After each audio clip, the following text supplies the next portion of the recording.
Hello दोस्तों, ITI के इस यूट्यूब चैनल में आपका स्वागत है जिसका नाम अंबेडकर आईटीआई है। मैं वाल्मीकि ठाकुर आपके साथ इस सेशन में एक नए टॉपिक के साथ उपस्थित हूँ, जिस टॉपिक का नाम है CITS क्वेश्चन बैंक, जो कि आपको एक सीरीज़ चलाया जाएगा। CITS की क्वेश्चन बैंक में आपको फिटर ट्रेड से रिलेटेड सारे लेसन को कवर कराया जाएगा, जिसमें आपको मॉड्यूल वाइज टॉपिक मिलेगा। और आज के इस टॉपिक में हम लोग देखने वाले हैं फर्स्ट एड से जितने भी रिलेटेड है क्वेश्चन जो क्वेश्चन बैंक में शामिल किए गए हैं, उसी क्वेश्चन को यहाँ पर सॉल्व कराए जाएंगे।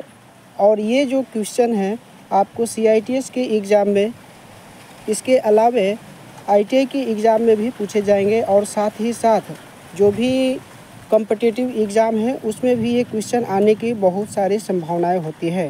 तो चलिए स्टार्ट करते हैं आज का सेशन, जिसमें आपको लेवल वाइज क्वेश्चन देखने को मिलेंगे। अभी देख रहे हैं कि ये लेवल आपका फर्स्ट लेवल है, सेकेंड लेवल और थर्ड लेवल तक जो आपका प्रश्न जाता है। तो चलते हैं लेवल फर्स्ट की ओर चलते हैं। इसमें पहला लेवल में क्वेश्चन कहा जा रहा है आपको, विच is the immediate life saving procedure, तत्काल जीवन रक्षक प्रक्रिया कौन सा है? ऐसा प्रक्रिया जो एक्सीडेंट होने के बाद तुरंत जो है पेशेंट को मुहैया कराया जाता है। आइए ऑप्शन की ओर देखते हैं। पहला ऑप्शन में बोला जा रहा है फर्स्ट एड, दूसरा में बोला जा रहा है कॉल और डॉक्टर, क्या डॉक्टर को कॉल करेंगे, या तीसरा ऑप्शन में है इंसेंटिव केयर, उसे ध्यान नहीं देंगे, या तीसरा नंबर में है आपका मेडिकल ट्रीटमेंट, चौथा नंबर में बोला जा रहा है कि उसको मेडिकल ट्रीटमेंट उपलब्ध कराया जाएगा। तो जैसा कि जानते हैं, कहीं भी यदि एक्सीडेंट होता है तो सबसे पहले चिकित्सा उपचार तक नहीं पहुंच पाता है, जिसके कारण बहुत सारे एक्सीडेंट में पेशेंट को वहीं पर डेथ हो जाता है। तो सबसे पहले करना क्या होता है, फर्स्ट एड हम लोग को देना होता है, ताकि उसको जहाँ पर ब्लीडिंग हो रहा है या सांस लेने में दिक्कत हो रहा है तो सबसे पहले फर्स्ट एड मुहैया कराया जाए। उसके बाद डॉक्टर को कॉल करेंगे या अस्पताल तक वहाँ पर पहुँचने की कोशिश करेंगे। तो इस क्वेश्चन का आंसर रहा ए। अगले क्वेश्चन की ओर चलते हैं। क्वेश्चन नंबर 2 में कहा जा रहा है, what is the class of fire by flammable liquid and liquefiable solid. कहा जा रहा है प्रश्न में कि वो कौन सा क्लास हो जाएगा फायर का जिसमें लिक्विड द्रव रहेगा और ऐसे सॉलिड जो दबाव या तापमान पर द्रव अवस्था में बदल जाते हैं, वो किस प्रकार के क्लास के फायर में आएंगे। जैसा कि आप लोग जानते हैं, क्लास ए फायर में आते हैं वैसे पदार्थ जो जैसे कागज़, कपड़ा, ये सब जो आते हैं सॉलिड तरह में, तो ये क्लास ए फायर के अंतर्गत आते हैं।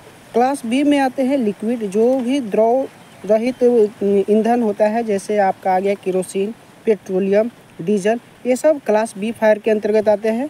क्लास सी के अंतर्गत ऐसे ईंधन आते हैं जो गैस के रूप में अवेलेबल होते हैं, जैसे आ गया आपका CNG, LPG, ये सभी आएंगे क्लास सी फायर के अंतर्गत।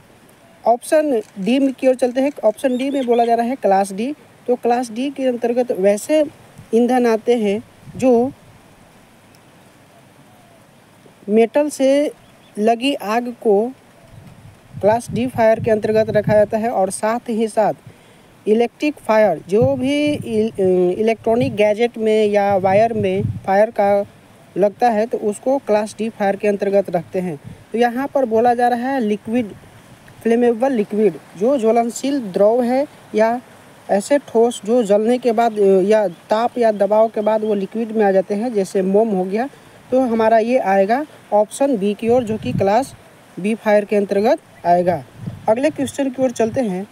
क्वेश्चन नंबर 3 में बोला जा रहा है, which fire extinguisher filled with carbon tetrachloride and bromo difluoromethane. कौन सा ऐसा फायर एक्सटिंग्विशर है जिसमें कार्बन टेट्राक्लोराइड होता है और ब्रोमो डाइफ्लोरोमीथेन पाया जाता है? आइए ऑप्शन की ओर ढूंढते हैं। ऑप्शन ए में कहा जा रहा है कि क्या वो कार्बन डाइऑक्साइड है, या हेलेन एक्सटिंग्विशर है, या फोम फायर एक्सटिंग्विशर है, या ड्राई पाउडर केमिकल है। तो वो ईंधन फायर एक्सटिंग्विशर हेलन एक्सटिंग्विशर है, जिसमें कार्बन टेट्राक्लोराइड और ब्रोमो क्लोरो डाइफ्लोरोमीथेन पाया जाता है। चलिए अगले क्वेश्चन की ओर चलते हैं। क्वेश्चन नंबर 4 में कहा जा रहा है, what is the colour code of bin for waste paper segregation. बेकार कागज पृथक्करण के लिए किस प्रकार के रंग कोड या डिब्बे में इसको डाला जाता है। तो देख लेते हैं ऑप्शन की ओर। ऑप्शन में बोला जा रहा है क्या वो रेड बीन होगा या ब्लू बीन होगा, सी में आपका ब्लैक बीन होगा या डी में आपका ग्रीन होगा। तो आइए जानते हैं बारी बारी से। रेड बीन का प्रयोग उस अपशिष्ट को डालने के लिए किया जाता है जो मेटल से रिलेटेड होते हैं, जैसे स्क्रैप। और ऑप्शन बी में जो बोला जा रहा है ब्लू की ओर, तो ब्लू कलर का उपयोग बीन का उपयोग वेस्ट कागज़ को डालने के लिए ही किया जाता है। तो हमारा राइट आंसर तो बी ही हो जाएगा। आइए ऑप्शन सी की ओर देख लेते हैं कि ऑप्शन सी में ब्लैक जो कहा जा रहा है, ब्लैक कलर के बीन का उपयोग कहाँ कहते हैं। तो ब्लैक कलर के बीन का उपयोग अपशिष्ट खाद्य पदार्थ को रखने के लिए ब्लैक कलर का बीन का उपयोग किया जाता है। वहीं पर डी ऑप्शन में ग्रीन दिया गया है, तो ग्रीन कलर के बीन का उपयोग ग्लास के अपशिष्ट को रखने के लिए, ग्लास यानी कि कांच के टूटे हुए स्क्रैप को रखने के लिए ग्रीन कलर के बीन में रखा जाता है। अगले क्वेश्चन की ओर चलते हैं। क्वेश्चन नंबर 5 में बोला जा रहा है, what are the 3 factor cause fire. आग लगने के 3 कारण क्या है। ऐसा कौन सा 3 कारण है जिसके एक साथ मिश्रण होने से ही आग लग जाती है। तो सबसे पहला तो होता है आपका फ्यूल होना चाहिए। उसके बाद आपका ऑक्सीजन भी होना चाहिए और उसके साथ साथ टेम्परेचर भी होना चाहिए। यदि ये तीनों एक साथ जब संयोग करते हैं, एक साथ मिश्रित होते हैं, एक निश्चित हर एक फ्यूल का एक अलग टेम्परेचर होता है जिसके कारण वो आग लग जाता है। साथ ही साथ उसमें ऑक्सीजन का मिश्रण होना चाहिए।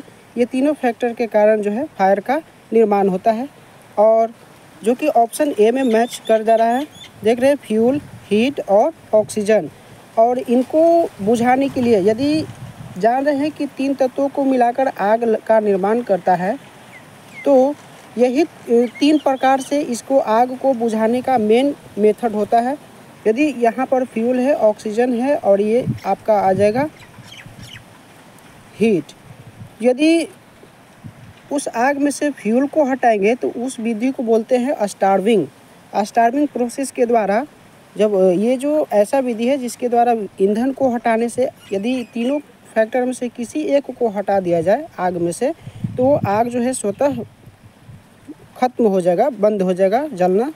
तो यदि ईंधन को हटा देते हैं जहाँ पर आग लगा हुआ है और बाकी पार्ट्स को जलने न दिया जाए, वहाँ से ईंधन को हटा दिया जाए, तो उस प्रोसेस को बोलते हैं स्टार्विंग।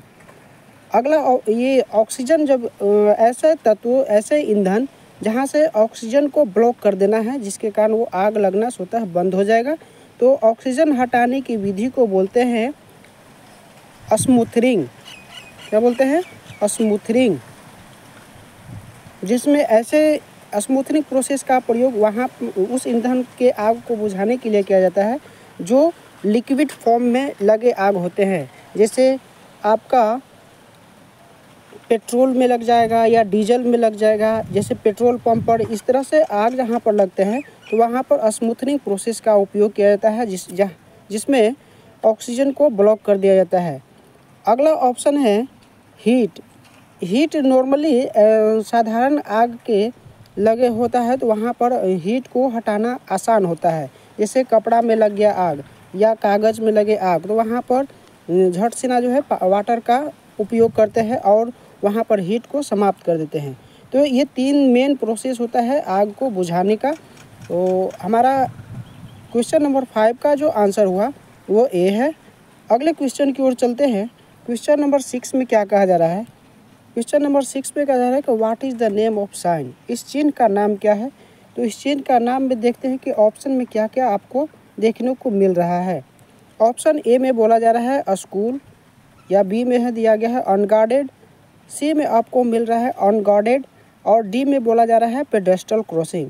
तो यहाँ पर दिखा रहा है, सिंबल में दिखाया जा रहा है, ये वार्निंग सिंबल के अंतर्गत आ रहा है जो कि आपका ट्रायंगुलर में शेप में बना हुआ है और इसमें कहा जा रहा है कि ये बच्चा जो है एक रोड को क्रॉसिंग कर रहा है। तो यहाँ पर आपका आंसर राइट आंसर हो जाएगा पेडेस्ट्रल क्रॉसिंग। अगले क्वेश्चन की ओर चलते हैं। क्वेश्चन नंबर 7 में बोला जा रहा है which one of the personal safety, इनमें से कौन सा एक पर्सनल मतलब स्वयं की सेफ्टी के लिए है।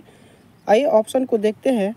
Keep the machine clean, option B में दिया रहा है कंसंट्रेट ऑन योर वर्क, अपने कार्य पर ध्यान देते रहेंगे वह सेफ्टी है पर्सनल, या keep the gangway and floor clean, आप अपने गैंगवे और फ्लोर को क्लीन रखेंगे ये पर्सनल सेफ्टी है, या keep the tools eight there proper place, आप अपने टूल्स को प्रॉपर स्थान पर रखते हैं, क्या ये पर्सनल सेफ्टी है।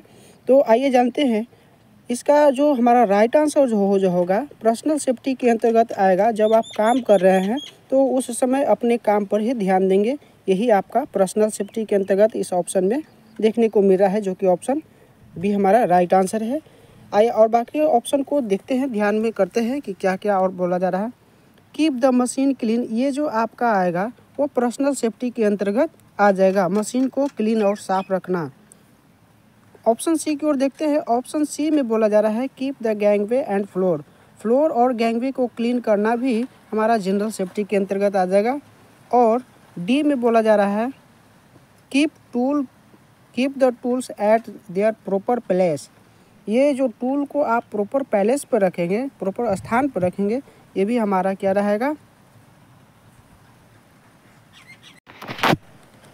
डी ऑप्शन में आपका जो बोला जा रहा है keep the tool at the proper place, ये भी हमारा जनरल सेफ्टी के अंतर्गत आता है। अगले क्वेश्चन की ओर चलते हैं। अब बोला जा रहा है कि यहाँ पर क्वेश्चन का लेवल 2 में आ गए हैं, जिसमें क्वेश्चन नंबर 1 में बोला जा रहा है आपका which method of waste disposal is not expensive, अपशिष्ट निपटान की कौन सी विधि महंगी नहीं है, खर्चीला नहीं है। तो आइए ऑप्शन की ओर देखते हैं। ऑप्शन ए में बोला जा रहा है रिसाइकलिंग, ऑप्शन बी में कंपोस्टिंग, और ऑप्शन सी में बोला जा रहा है लैंडफिलिंग, और ऑप्शन डी में बर्निंग बोला जा रहा है। अपशिष्ट को निपटान करने के सबसे आसान मतलब सस्ता तरीका कौन सा है। रिसाइकलिंग का अर्थ होता है कि वो अपशिष्ट पदार्थ से रिसाइकलिंग करके मशीनिंग प्रक्रिया करके उसे फिर से उपयोग्य बनाने योग्य, तो ये कहलाता है रिसाइकलिंग। कंपोस्टिंग का मतलब होता है उसे खाद के रूप में बनाना। लैंडफिलिंग का अर्थ ये होता है कि उस अपशिष्ट का उपयोग किसी ज़मीन में किसी गड्ढे को भरने के लिए उस अपशिष्ट का उपयोग किया जाना। या ऑप्शन डी में बोला जा रहा है बर्निंग, बर्निंग में बोला जा रहा है कि उस अपशिष्ट का निपटारण आप उसे जलाकर कर सकते हैं।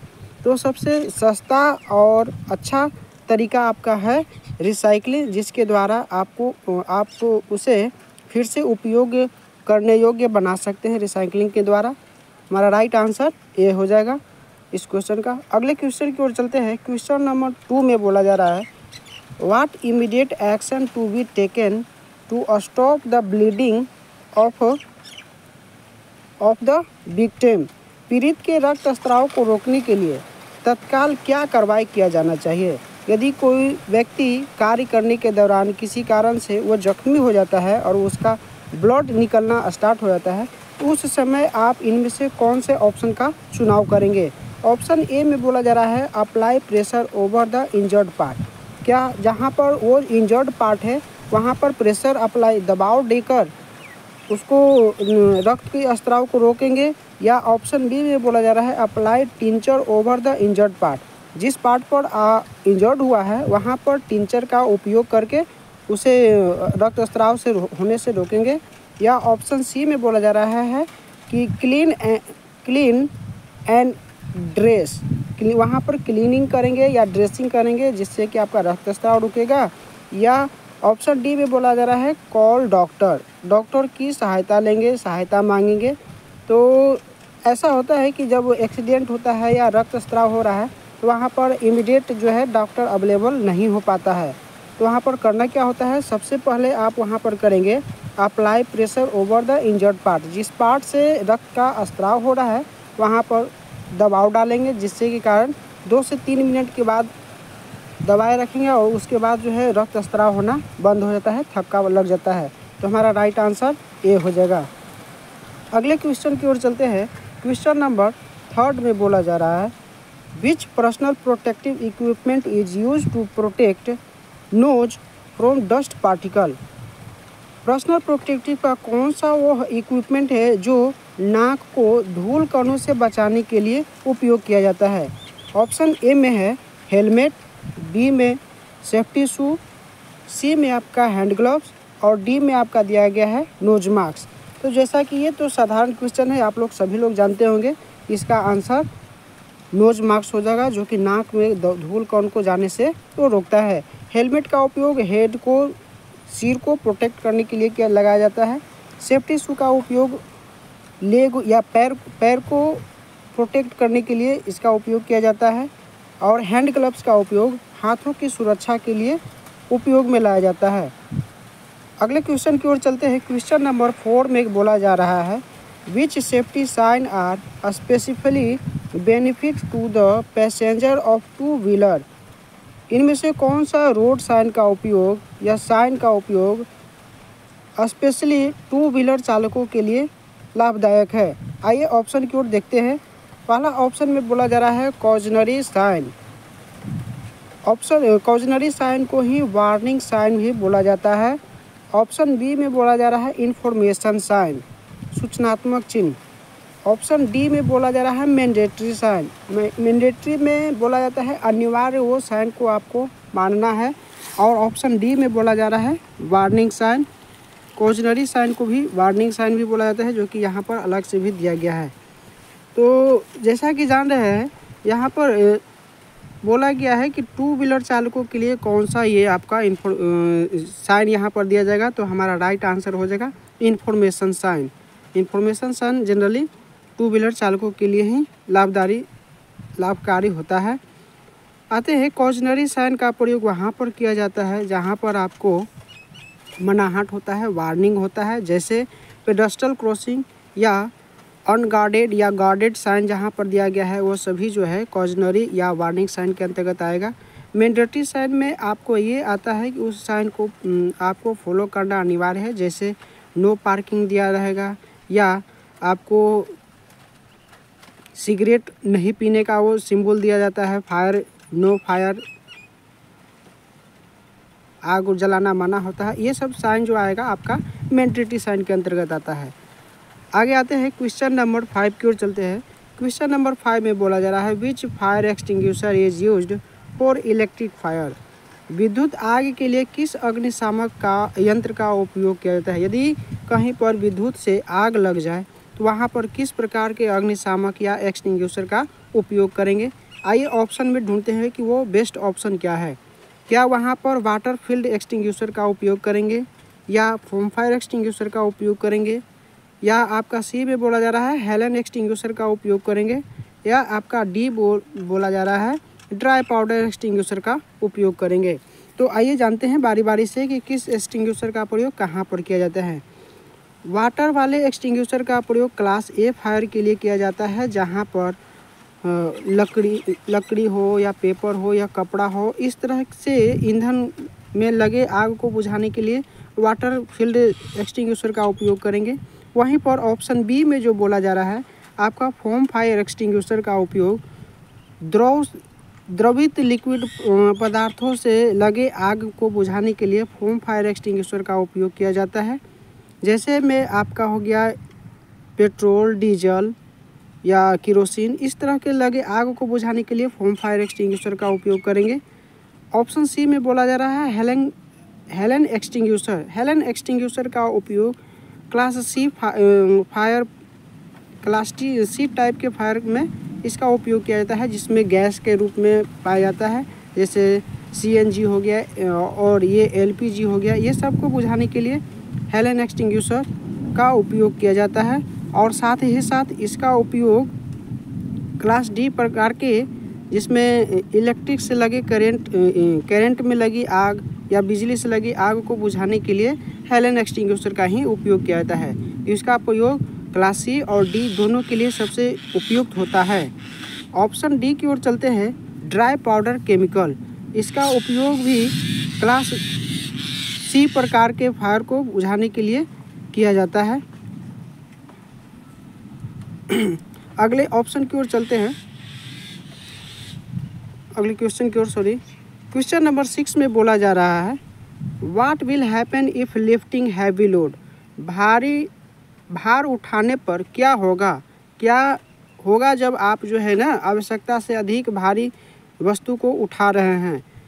आपका ऑप्शन ए में बोला जा रहा है क्रशिंग हैंड, क्या हाथ दब जाएगा, चोट लग जाएगा, या स्ट्रेन टू मसल्स में खिंचाव आ जाएगा, या ऑप्शन सी बोला जा रहा है क्रशिंग ऑफ फीट, पैर दब जाना, उस भारी वजन से आपका पैर दब जाएगा, या ऑप्शन डी में बोला जा रहा है कट्स एंड एब्रेसिव, आपका घाव हो सकता है या घिस जाएगा, आपका छिल जाएगा। भारी लोड उठाने से क्या होगा, ये चारों ऑप्शन में ये पूछ रहा है। तो भारी लोड उठाने से हमारे मसल्स में स्ट्रेचेज आ जाते हैं जिसके कारण दर्द का अनुभव होता है। हमारा राइट आंसर बी हो जाएगा। अगले क्वेश्चन की ओर चलते हैं। क्वेश्चन नंबर 7 में बोला जा रहा है what is the best method of avoiding accident in work place. कार्यस्थल पर दुर्घटना से बचने का सबसे अच्छा तरीका क्या है। आइए ढूंढते हैं कि वो चारों ऑप्शन में से कौन सा एक ऐसा तरीका है जिसे कार्य करने के दौरान अपनाना चाहिए। ऑप्शन ए में बोला जा रहा है by wearing safety equipment. Safety equipment से आप एक्सीडेंट को बचा सकते हैं, एक्सीडेंट रोक सकते हैं। या ऑप्शन बी में बोला जा रहा है doing things in one on way, आप अपने तरीके से काम करेंगे, वो एक अच्छा तरीका रहेगा। या बाय ऑब्जर्विंग सेफ्टी प्रिकॉशन, आप सेफ्टी प्रिकॉशन को ऑब्जर्विंग करते हुए यदि काम करेंगे क्या वो अच्छा रहेगा। या doing things with highly skilled working practice, या एक ऐसे व्यक्ति जो हाईली स्किल है आप उसे कॉपी करके काम करेंगे वो अच्छा रहेगा। तो आइए जानते हैं। तो इसका हमारा राइट आंसर जो हो जाएगा वो सी हो जाएगा। हम लोग क्या करेंगे कि सेफ्टी प्रिकॉशन को ध्यान में रखते हुए यदि कार्य करेंगे तो एक्सीडेंट न होने का चांस बहुत ज़्यादा रहेगा। ठीक है, इसमें एक्सीडेंट होने का चांसेस ही नहीं रहेगा, कोई चांस नहीं रहेगा। तो इसलिए हमारा जो भी वर्कर होते हैं या हम लोग होते हैं जब इंडस्ट्री में काम करते हैं तो सबसे पहले सेफ्टी प्रिकॉशन को ध्यान में रखना है। अगले क्वेश्चन की ओर चलते हैं। क्वेश्चन नंबर 8 में बोला जा रहा है which point is related to general safety. कौन सा ऐसा पॉइंट है जो जनरल सेफ्टी को इंडिकेट करता है। आइए देखते हैं ऑप्शन की ओर। ऑप्शन ए में बोला जा रहा है वियर वन पीस ओवरऑल। ऐसा पॉइंट जो बोला जा रहा है कि एक ही ओवरऑल वन पीस में आपका यूनिफॉर्म मिलता है या एप्रोन मिलता है, क्या वो एक जनरल सेफ्टी है। या वियर सेफ्टी शू और बूट्स, आपका सेफ्टी शू पहनना या बूट्स पहनना ये आपका जनरल सेफ्टी के अंतर्गत आएगा क्या। या ऑप्शन सी में बोला जा रहा है keep the flowing and gangway clean and clear, आप अपने गैंगवे को क्लीन और क्लियर रखते हैं, क्या ये जनरल सेफ्टी के अंतर्गत आएगा। या ऑप्शन डी में बोला जा रहा है stop the machine before changing the speed, कि आप मशीन में जब स्पीड को चेंज करते हैं तो उस समय मशीन को स्टॉप किया जाता है, क्या ये आपका जनरल सेफ्टी के अंतर्गत आएगा। तो हमारा जो राइट आंसर उसका हो जाएगा option C number keep the floor and gangway clean and clear. ये गैंगवे को क्लीन और फ्लोर को क्लीन रखेंगे, ये हमारा जनरल सेफ्टी के अंतर्गत आता है। चलिए आइए अगले क्वेश्चन की ओर चलते हैं। क्वेश्चन नंबर 9 में कहा जा रहा है which point is related to machine safety. इनमें से कौन सा जो है मशीन सुरक्षा से संबंधित है, मशीन सेफ्टी से संबंधित है। आइए ऑप्शन को देखते हैं बारी बारी से, कौन सा ऑप्शन हमारा सही हो सकता है। ऑप्शन ए में बोला जा रहा है wipe out split oil immediately, गिरा हुआ तेल तुरंत पोंछ दे, ये हमारा क्या मशीन सेफ्टी के अंतर्गत आएगा। Sweep away the metal cutting chips, धातु काटने वाले चिप्स को साफ कर दे, या ये मशीन सेफ्टी के अंतर्गत है। या सी में बोला जा रहा है don't remove guard when the machine is running, machine चलने पर गार्ड को न हटाए, ये आपका जनरल सेफ्टी के अंतर्गत है। या stop the machine before changing the speed, गति बदलने से पहले मशीन को बंद कर दे। हम अब देखिए इसमें से कौन सा आपका जो है जनरल सेफ्टी के अंतर्गत आ रहा है।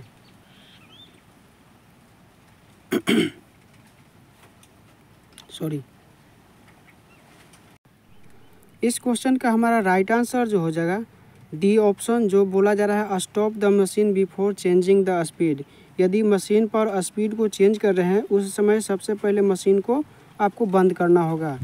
आइए अगले क्वेश्चन की ओर चलते हैं। क्वेश्चन नंबर 10 में बोला जा रहा है which is the major cause for traffic collision, यातायात दुर्घटना का प्रमुख कारण क्या है।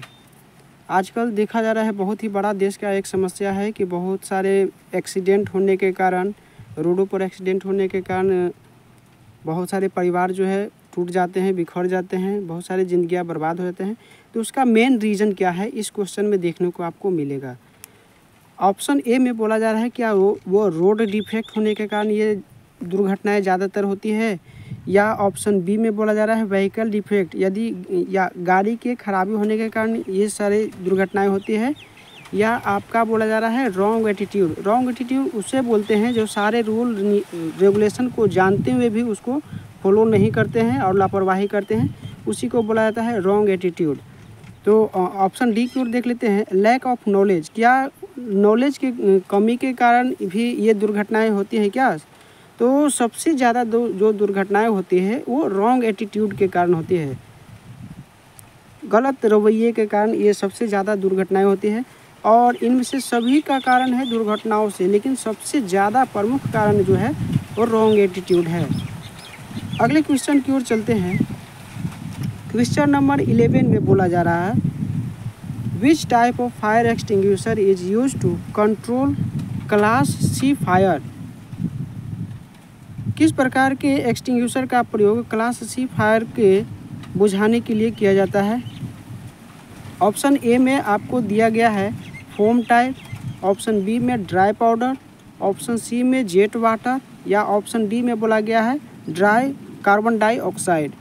तो जानते हैं बारी बारी से कि फोम टाइप का प्रयोग कहाँ पर किया जाता है। तो फोम टाइप का प्रयोग क्लास बी फायर में किया जाता है, लिक्विड वाला में किया जाता है। और ऑप्शन बी जो ड्राई पाउडर दिया गया है, ड्राई पाउडर का उपयोग क्लास सी फायर के लिए किया जाता है, जो कि हमारा इस क्वेश्चन का राइट आंसर है भी है।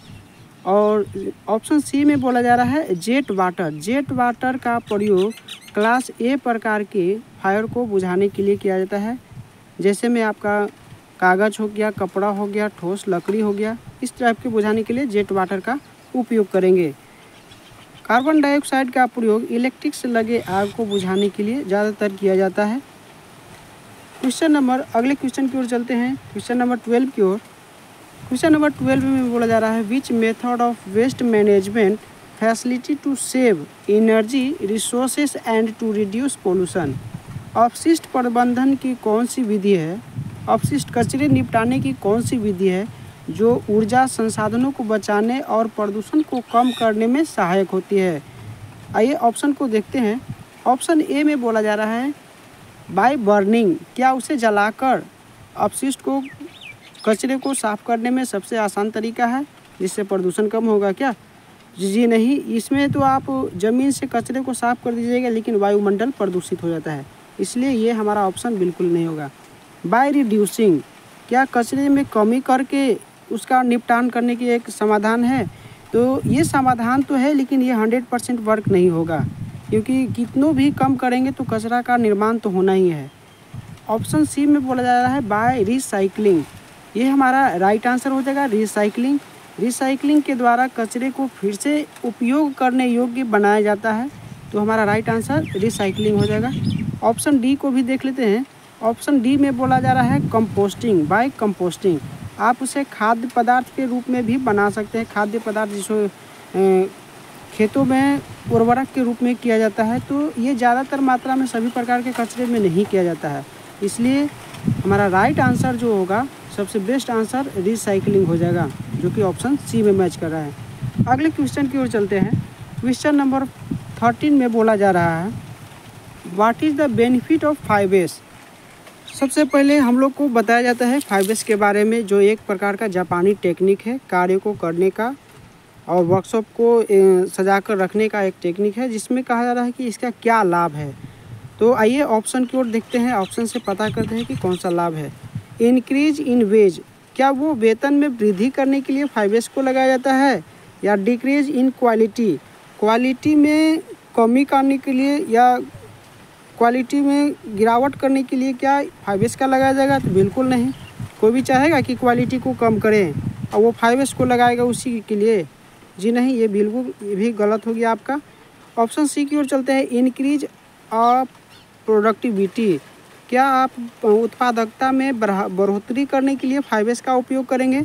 ये बिल्कुल सही ऑप्शन आपको मिल रहा है कि जो भी उत्पादन क्षमता है उसमें वृद्धि करने के लिए 5S का उपयोग किया जाता है।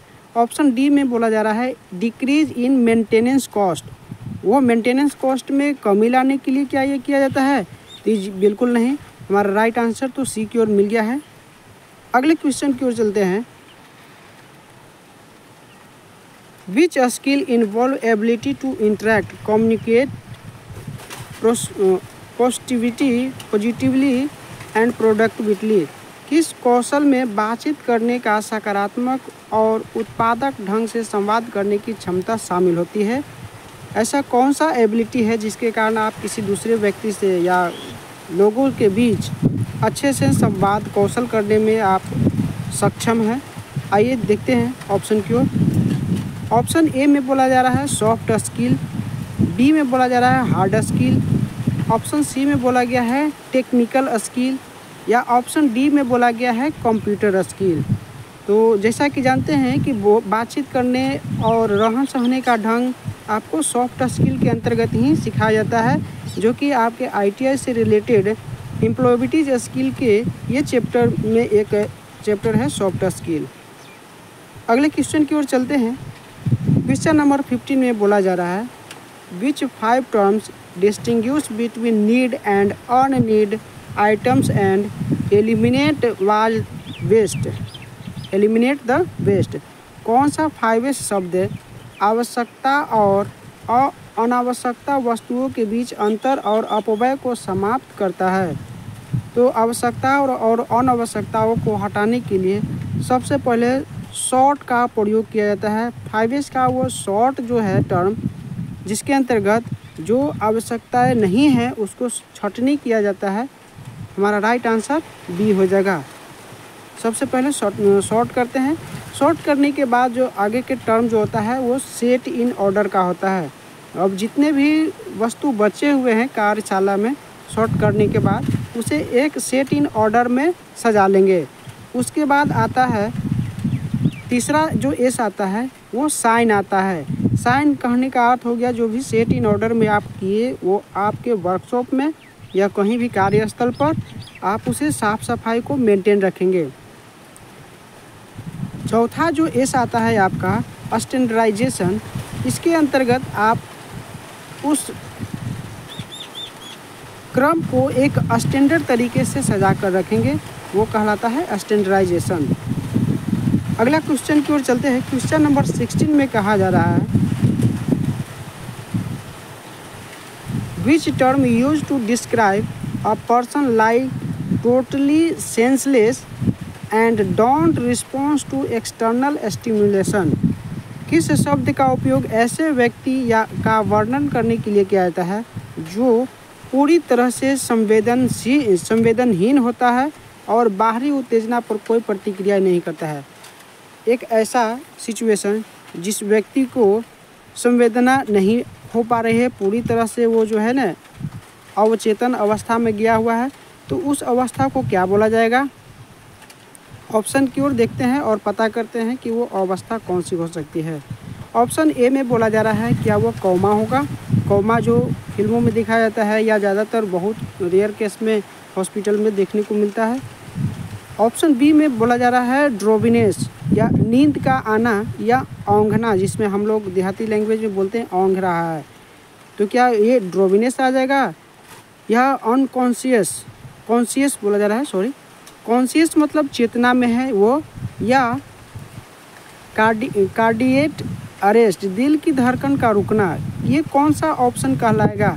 जो व्यक्ति पूरा तरह से संवेदनहीन होता है और बाहरी उत्तेजना की कोई प्रतिक्रिया नहीं देता है, तो वो कहलाता है कोमा। यदि किसी व्यक्ति को हम लोग बाहरी प्रक्रिया से बुला भी रहे हैं, उठा रहे हैं या उसे हिला डुला रहे हैं, तो उसका कोई संवेदन नहीं होता है, तो वो कोमा में चला जाता है व्यक्ति। अगले क्वेश्चन की ओर चलते हैं। क्वेश्चन नंबर, अब देखिए क्वेश्चन का लेवल नंबर 3 आ गया है, जिसमें पहला क्वेश्चन कहा जा रहा है, ये लेवल बाय लेवल इस क्वेश्चन इस सेट में दिखाया जा रहा है। जो पहला क्वेश्चन में बोला जा रहा है, what is the immediate action to prevent injured person further harm, घायल व्यक्ति की और अधिक नुकसान से बचाने के लिए तत्काल क्या कार्रवाई किया जाना चाहिए? यदि कोई व्यक्ति घायल है और उसे और अधिक नुकसान से बचाने के लिए कौन सा इसमें ऑप्शन का उपयोग करेंगे? क्या उसे कॉल द डॉक्टर को कॉल करेंगे, टेक टू हॉस्पिटल में उसे ले जाएंगे, या अप्लाई फर्स्ट एड टेक्निक, और ऑप्शन डी में बोला जा रहा है कॉल समबडी, किसी को बुलाएंगे। तो जो भी व्यक्ति घायल में है या इंजर्ड है, तो सबसे पहले उस पर हम लोग अप्लाई करेंगे फर्स्ट एड, ताकि उसकी जो जान को बचाया जा सके, उसे डॉक्टर के पास ले जाने तक सुरक्षित रखा जा सके।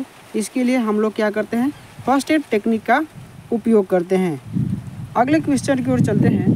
क्वेश्चन नंबर 2 में बोला जा रहा है, what is the effect of panic या घबराहट होने के बाद क्या प्रभाव होता है? तो इस क्वेश्चन का लगभग सभी लोग आंसर जानते हैं कि घबराहट होने के बाद अक्सर व्यक्ति लोग जो है मिस्टेक कर देते हैं, किसी कार्य में या किसी बोलचाल में या कहीं भी जो है। पैनिक होने से कारण क्या होता है, हमारा मेंटलिटी जो है कार्य करना थोड़ा बंद कर देता है, जिसके कारण हम लोग से गलतियां हो जाती है। ऑप्शन बी में बोला जा रहा है इजी वर्क, क्या इजी वर्क होगा? बिल्कुल नहीं, घबराने से इजी थोड़ी होता है वर्क। कॉन्शियस वर्क, क्या जो आपका कॉन्शियस वर्क होगा? ये भी नहीं होगा। क्लेम इन वर्क को क्लेम करने से क्या होगा? ये आपका पैनिक होने से मिस्टेक ही होता है, गलतियाँ होती है। इसलिए ध्यान देना चाहिए कि हम लोग कार्य के दौरान घबराए नहीं। यदि वो कार्य नहीं जान पा रहे हैं तो आप अपने सीनियर से पूछ ले, सलाह ले ले, तब उस कार्य को करें। अगले क्वेश्चन की ओर चलते हैं। क्वेश्चन नंबर 3 में बोला जा रहा है, what is the remedy to save face from spark generated during welding and grinding. Welding और ग्राइंडिंग के दौरान उत्पन्न चिंगारियों से चेहरे को बचाने के लिए किस प्रकार के पीपीई का उपयोग करेंगे? आइए ऑप्शन की ओर देखते हैं। पहला ऑप्शन में बोला जा रहा है कि वो चिंगारियों से बचाने के लिए, फेस को बचाने के लिए क्या आप गोगल का प्रयोग करेंगे, चश्मा का प्रयोग करेंगे? बी ऑप्शन में बोला जा रहा है क्या आप हेलमेट लगाएंगे? सी में बोला जा रहा है फेस शील्ड, और डी में बोला जा रहा है नोज मास्क। तो आप चेहरे को बचाने के लिए स्पार्क या वेल्डिंग के स्पार्क से तो आप फेस शील्ड का उपयोग करेंगे। गॉगल जो है आपका आई को प्रोटेक्ट करता है, हेलमेट सिर को, और नोज मास्क जो है आपका नाक का प्रोटेक्ट करता है। तो हम लोग को पूछा जा रहा है कि फेस को कौन प्रोटेक्ट करता है, तो फेस शील्ड। अगले क्वेश्चन की ओर चलते हैं। क्वेश्चन नंबर 4 में बोला जा रहा है, what will be the effect if a person occur the symptoms of drowsiness. यदि किसी व्यक्ति में नींदपन या नींद आ रहा है, नींद के लक्षण दिखाई दे, तो इसका क्या प्रभाव होगा?